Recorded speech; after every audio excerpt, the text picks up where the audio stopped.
ನಮಸ್ತೆ. ನಾನೀಗ ಪ್ರಯಾಗದಲ್ಲಿದ್ದೀನಿ. ಇದು ಮಹಾ ಕುಂಭಮೇಳ ಆಗುವ ಜಾಗ. ಈ ಸುತ್ತ ಆ ಕಡೆ ಈ ಕಡೆ ಎಲ್ಲ ಕ್ಯಾಂಪ್ಗಳನ್ನ ಹಾಕಿದ್ದಾರೆ, ಟೆಂಟ್ಗಳನ್ನ ಹಾಕಿದ್ದಾರೆ ಬಂದವ್ರಿಗೆ ಉಳ್ಕೊಳ್ಳಿಕ್ಕೆ ಅಂತ. ಒಂದು 3 ಕಿಲೋಮೀಟ್ರ್ ನಡಿಬೇಕು ಅಂತ ನನಗೆ ಮಾಹಿತಿ ಸಿಕ್ತು. ತುಂಬ ಜನ ಕುಂಭಮೇಳಕ್ಕೆ ಬರ್ತಾಯಿದ್ದೀವಿ, ನೀವು ಕೇಳಿದ್ದೀರಾ ಅಂತ ಈ ಮಾಹಿತಿನ ಹಂಚ್ಕೊಳ್ತಾ ಇದ್ದೀನಿ. ಈಗ ನಾವು ಬೋಟಲ್ಲಿ ಇಷ್ಟು ದೂರ ಬಂದಿದ್ದೇವೆ ನಾವೇ. ಇಲ್ಲಿ ಗಂಗಾ, ಸರಸ್ವತಿ ಮತ್ತು ಯಮುನಾ 3 ನದಿ ತ್ರಿವೇಣಿ ಸಂಗಮ ಆಗುತ್ತೆ. ಗಂಗೆ ತುಂಬ ವೇಗವಾಗಿ ಹರಿತಾಳೆ, ಯಮುನೆ ತುಂಬ ಶಾಂತವಾಗಿರ್ತಾಳೆ, ಕೆಳಗಿಂದ ಸರಸ್ವತಿ ತಾಯಿ ಸೇರಿಕೊಳ್ತಾಳೆ. ಇದು ಪ್ರತಿಯೊಬ್ಬ ಸನಾತನ ಧರ್ಮಕ್ಕೆ ಸೇರಿದ ಈ ಹಿಂದುವಿನ ಕನಸು. ಈ ನೀರಿನ ಒಮ್ಮೆ ಸ್ಪರ್ಶ ಮಾಡಬೇಕು, ಇದರಲ್ಲಿ ಸ್ನಾನ ಮಾಡಬೇಕು ಅಂತ. ಪ್ರತಿಯೊಬ್ಬರು ಬನ್ನಿ.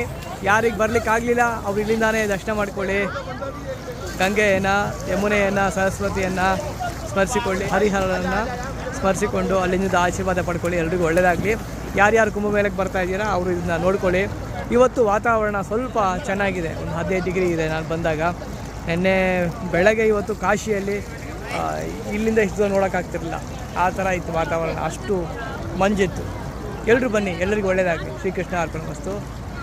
ತುಂಬ ಜನ ಕೇಳಿದ್ದೀರಿ ವಿಡಿಯೋನ ಹಂಚ್ಕೊಳ್ಳಿ ಹೇಗಿದೆ ಅಲ್ಲಿ ವಾತಾವರಣ ಅಂತ. ಅವರಿಗಾಗಿ ನಾನು ಈ ವಿಡಿಯೋನ ಹಂಚ್ಕೊಳ್ತಾ ಇದ್ದೀನಿ. ಧನ್ಯವಾದ.